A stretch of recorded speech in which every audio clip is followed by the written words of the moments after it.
All right, there is some bombshell news coming out of Washington, D.C. that I have brought a special guest on, Professor Nez, a political commentator and a YouTuber like myself.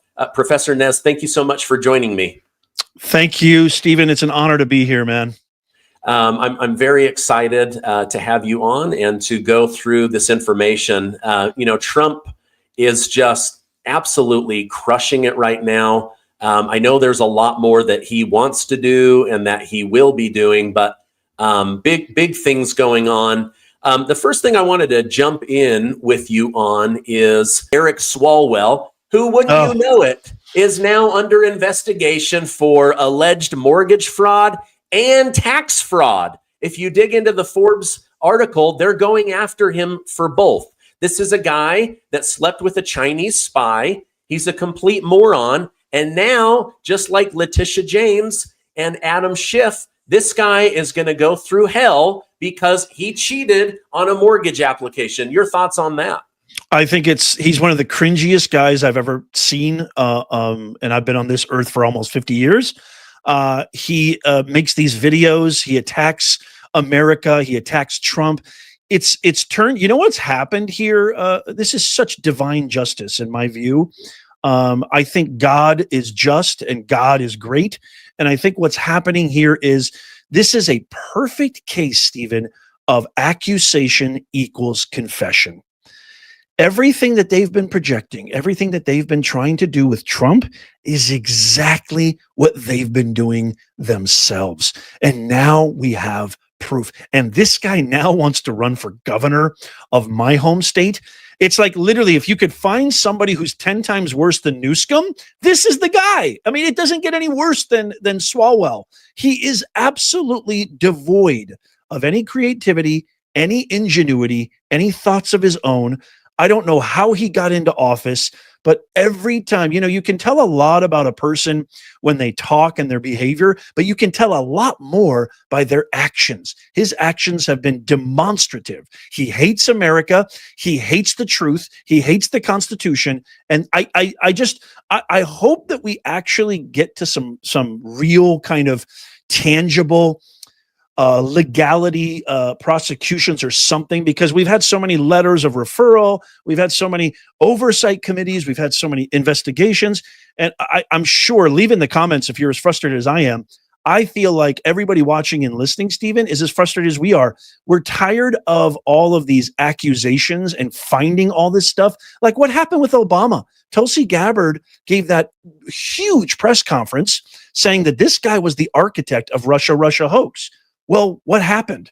And so I hope that we don't get something like that, but this doesn't surprise me. Yeah. Trump always jokes, there's two N words that we don't use in English, right? Well, there's two A words that people want. They want affordability and they want accountability. Yes. Give us the AA, right? Like, Mr. President, I know you don't drink, but we want AA. We want affordability and we want accountability. Let's keep it.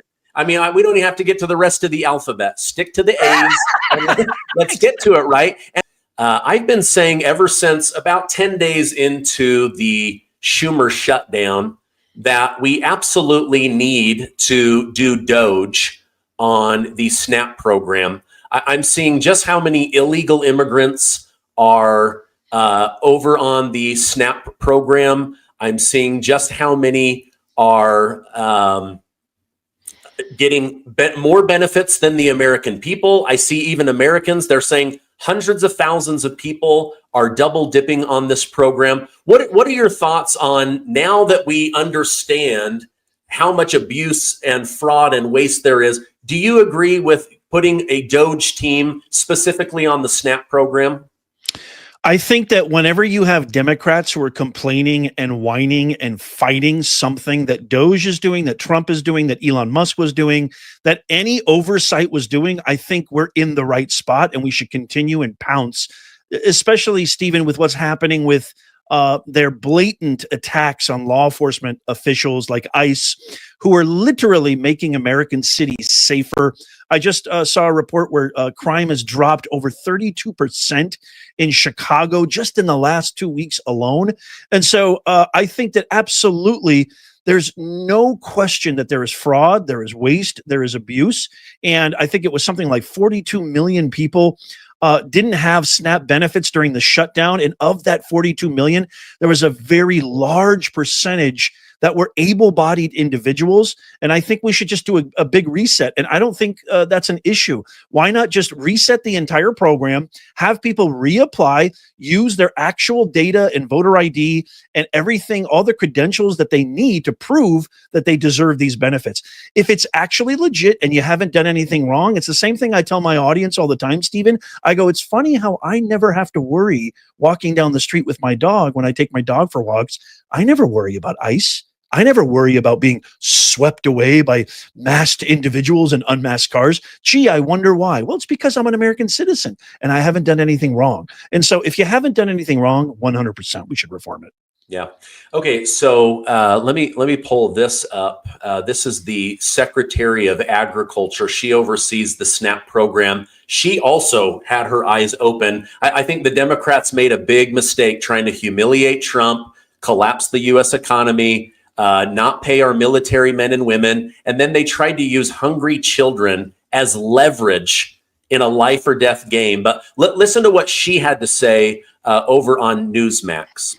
On day one, when I was sworn in, which was earlier this year in February, the very first thing I did was send letters to every single state in America and said, never before has the federal government asked for the data, but it is a new day. President Trump is the president. We know there's a lot of fraud.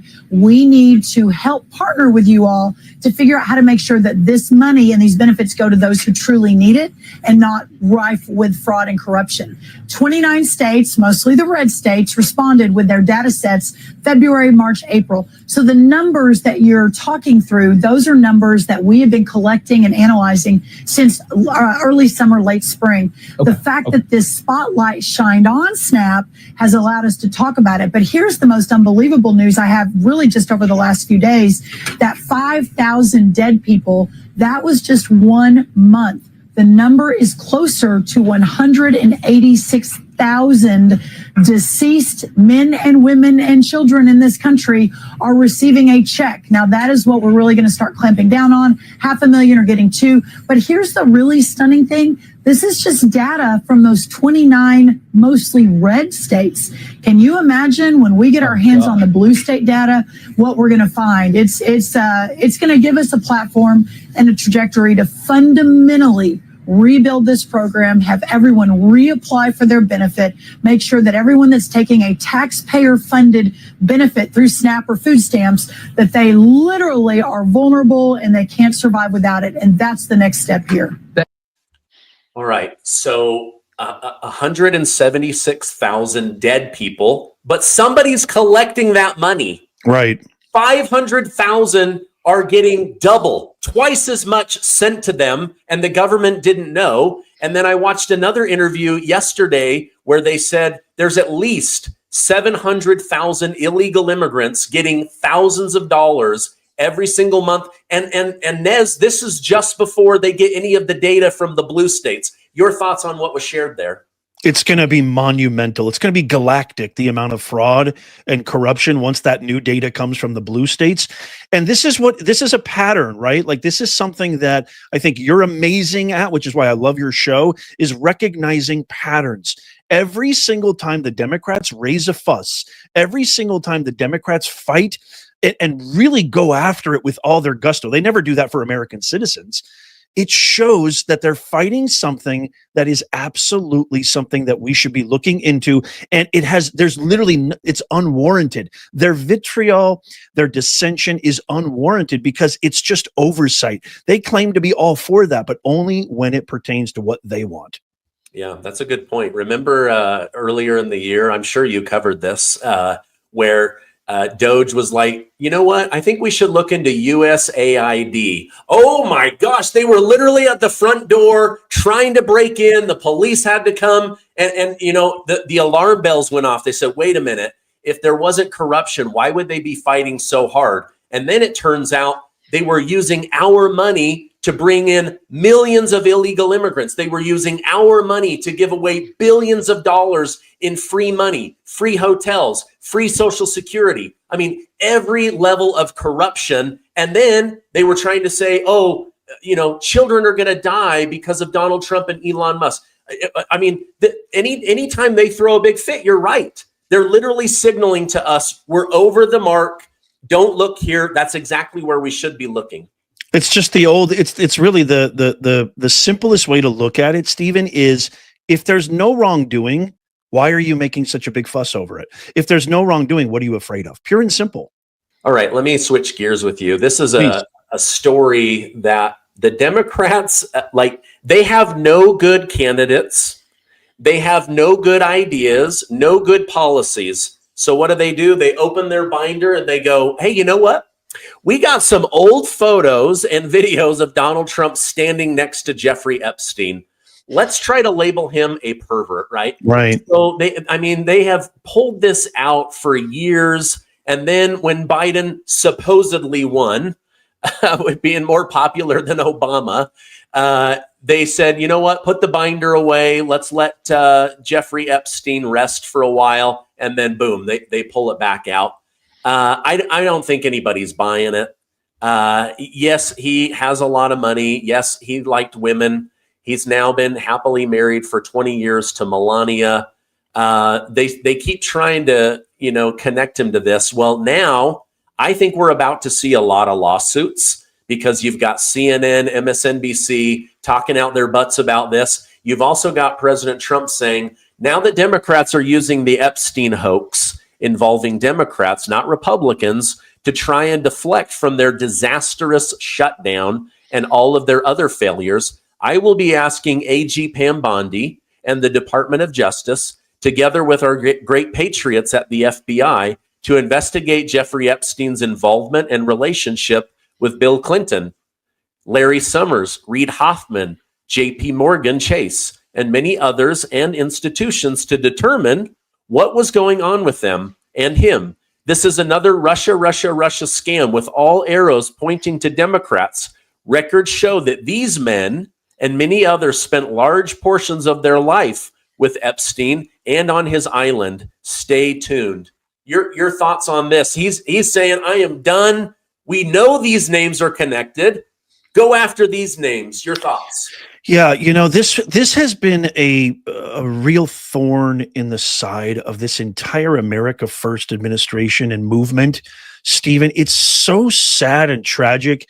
And I don't blame Trump one bit. I don't think Trump is implicated at all. There's no way in 1,000,000,006 years you could ever convince me that you guys went after him in every way imaginable. In 2024, you tried to discredit him, defame him, imprison him, assassinate him, and you're going to tell me you sat on this for 4 years? There was something in there. He's in the Epstein files, and you didn't go after it. You didn't throw this out there in 2024. It makes zero sense. I think, and I love Pam, Cash, Dan, they just handled this. I think they mishandled this from the very beginning. It all went back to that fateful interview where Pam Bondi said, it's all here on my desk. I have it all. She gave all these dumb binders to whoever these independent, conservative, whatever. I don't even know who they were, half of them. And they're showing these binders. We got it was handled tragically. So bad. Here you have a guy, Stephen, who's literally ended like 9 wars in a row. He's reoriented the United States of America on the global stage with all these amazing partnerships and trade agreements. We finally have ethos back. We finally have credibility back. We finally have respect back after having a vegetable in chief for 4 years. We don't even know if he was president. We don't know if the auto pen was, we don't know who was president, the staffer. Maybe it was Hillary. Maybe it was Obama. It's so tragic how this thing was handled. You'll never convince me that they had it and sat on it this long. And their main excuse is, well, it was under grand jury subpoena. You guys went after him with everything you had. You mean to tell us now you're going to follow the law? You had 4 sham trials where every lawyer, every expert, including Alan Dershowitz, a lifelong Democrat, said, I've never seen anything like this. These should be misdemeanors at most. He didn't do anything wrong. He didn't falsify business documents. He shouldn't have been convicted. These are all sham trials. Now you're going to follow the law? Well, it was under grand subpoena. It was under judicial review. That's a load of BS. You know it, I know it, and everybody watching and listening knows it. This guy needs to do his job, which is run the country, which is make sure our border's secure, which is make sure the economy is booming, make sure we're okay on the global stage. When he says Epstein hoax, he's not meaning to deride or diminish what happened to the victims. He's talking about what the Democrats are doing. The way that this was handled, you gave the Democrats a small yet viable bone. They were literally on life support. You just gave them a little bit of oxygen, and they're going to go nuts with it. You ever notice, Stephen, how they never, ever talk or post about anything pro-Democrat? Everything is anti-Trump. Everything is about their hate for Trump. They are consumed with hatred from head to toe about Trump. So I'm with Trump. I voted for him 3 times. I think he's doing an excellent job. I just think there's some people around him who are dropping the ball just a little bit. And we need to just, he's even said, we need to release everything. I don't care. He's like, he knows he didn't do anything wrong. He's like, release everything. So it's up to the Department of Justice, it's up to the powers that be, the intelligence communities, to do their job. And then I think this will be resolved. Yeah. I wish his Truth Social post would say, Jeffrey Epstein was a perverted loser. Yes. And trying to connect me to him is the hoax, not Epstein as a hoax. Well said. That's so well said. Like, I wish he would do that. Differentiate and put an and in between. I'm not an English major, but that would make sense to me. But here's the other thing that I keep thinking, Professor, is, if they could prove he was in bed with children, why would you spend all of this effort to prove he was in bed with Putin? It's insane. It's absolutely insane. And, nobody has hated this guy or pushed harder to shame him than, and this is on a very good news, just to wrap this thing up with you, is President Trump is going to be hosting multiple dinners. He's bringing in the biggest of the biggest CEOs from around the country to ask them one thing. What can your company do to make life more affordable for the American people? If you're an America First company and you get the blessing of operating in America, think about the people right now. What can you do to make life more affordable? Do you believe now that he's done with all this foreign stuff and the wars that his focus will be affordability? I love this because I think that's been one of the sort of not huge complaint, but maybe a quiet complaint is that, we've got some problems here domestically and mostly caused by these unhinged lunatic Democrats. But I think this is fantastic. I think he's got the right people in his ear right now. Susie Wiles, etc. I'm a big fan of Scott Bessent. I think incentivizing manufacturing locally, domestically, pushing the zero tariff policy on anybody who manufactures in the U.S. is a huge, fantastic idea. Apple and other big companies have already said that they're going to be opening up facilities and plants here in the U.S., which is fantastic. This is great. And this is, again, another example. He doesn't just say, well, what we're going to do. This is what I love about when he first got, sworn in and his first day. This guy is a man of action. He is truly a man in the arena. I don't consider Trump, much like myself, really, I don't consider Trump right or left. He has revolutionized politics. This is a guy that's like, well, most politicians, well, we'll come up with something. Don't worry. I'll put something out there that I'll talk to Congress. I'll talk to a bunch of people who don't want to do anything, the House, the Senate, etc., and we'll figure it. No, he says, you know what? Have them come all to my house. Let's have a dinner. I want every single CEO. This is a man of action. He's saying, you got to do something. Talk to me. Let's come up with some ideas. Let's brainstorm. Remember the dinner that Bill Maher had, and he got totally lambasted by his own party. The dinner that Bill Maher had when he was invited to the White House, Bill Maher said something that really is perfectly emblematic of this, Stephen. He said, I never, ever thought that this was a guy who would take my points of view seriously. He looked at me. He was sober. He was nodding his head. He was considerate. He was receptive. This is a guy who gets things done. And yeah, he had to go do all these deals internationally. And I think now he's going to go gung-ho domestically, and we're going to really see things start to cook, because he just gets things done quickly. Something came to mind, and I hope I didn't forget it, but the guy Scott Adams, who had that problem with Kaiser Permanente. I'm sure you talked about this. Yes. And what did Trump do? Trump said, I'm on it. He said, I'm on it. He didn't say, well, I'll talk to Bobby and it'll go down this bureaucratic red tape nightmare. No, he said, I'm on it. And it happened. This is a guy of action. This is a guy who's revolutionary. Politics has never seen anything like this. Maybe since my favorite president, Theodore Roosevelt. That we've never seen anything like this. And this is beautiful. And it's going to continue to happen if we just get all this other garbage and periphery out of the way. Well, he lines up with exactly one of the most famous quotes from Theodore Roosevelt, which is the man in the arena. Love it. Right? Like, he may fail, he may have blood and dirt on his face, but he's down there fighting every day. You know what? I repent using the AA. I'm going with AAA. When you have a problem, who do you call? You call AAA, right? So we want action, we want affordability, and we want accountability. AAA is on its way. I'm still very optimistic. Now, if you guys want to catch Professor Nez Nation over on YouTube, go check him out. He puts out incredible information every single day.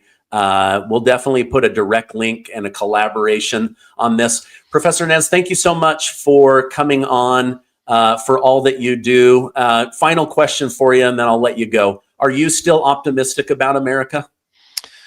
Yes, absolutely. That's a great question. I'm never, I try to always be optimistic, just kind of naturally, but it's funny you asked that question. That's very poignant, because last night I was just, as I normally do, I go to bed very early because I'm an old man. Last night I was perusing some videos, and my election feed popped up from November 5th, 2024. And I just clicked on it because I was like, I remember how emotional I got. I was literally crying, Stephen, when they announced that Trump won. And I remember it was such a heartful thing to watch, because after billions and billions of dollars that were spent on Kamala's campaign, the fact that they have the entire media apparatus, the fact that they have, I mean, you said it best, there's never been a man more attacked, a public figure, than Trump. Over 90% negativity, publicity for President Trump. We still won. We still won on November 5th, 2024. So that optimism, the fragrance of that day has never, ever waned. We've had a few bumps. We've had a few blips. And Tuesday's election did not deter me at all. Because as a matter of fact, we came a lot closer. Those were all massively blue states anyway. So they want to claim this is a blue tsunami. It's not a blue wave. Those were all blue states. I'm incredibly optimistic, because Americans, I think for the first time in a long time, realize this is the guy who's going to get rid of the deep state and the established do-nothing politicians. And I'm saying GOP and the left, because there's a lot of GOP I can't stand. I think they're do-nothing. This is the guy, and Americans are keyed into that and tuned into that. And with you, Stephen, doing what you do, you're actually an American patriot and hero by spreading the truth, and others like you. I'm telling you, man, the optimism for days. Optimism for days. Yeah, no, it's exciting. The first video I did. How about you? Are you optimistic for America? Oh my gosh, yes. I stick with Warren Buffett's words: never bet against America. America is just such an incredible, I've lived outside of the country. I would never want to live anywhere else. I know we've got our problems, but you know what? America is great. And that's why I'm fighting to keep it great for my kids, for my grandkids. That's it. It's gonna be amazing. Well, thank you so much for coming on. I'm going to put a direct link to your channel down below. Thank you. I hope you have a great rest of your weekend. Everybody subscribe and follow to Stephen Garner. This is the show. He's been an inspiration for me and many others. Everybody subscribe right now. It's free. Oh my gosh, you're too kind. Thank you so much. All right. Thank you.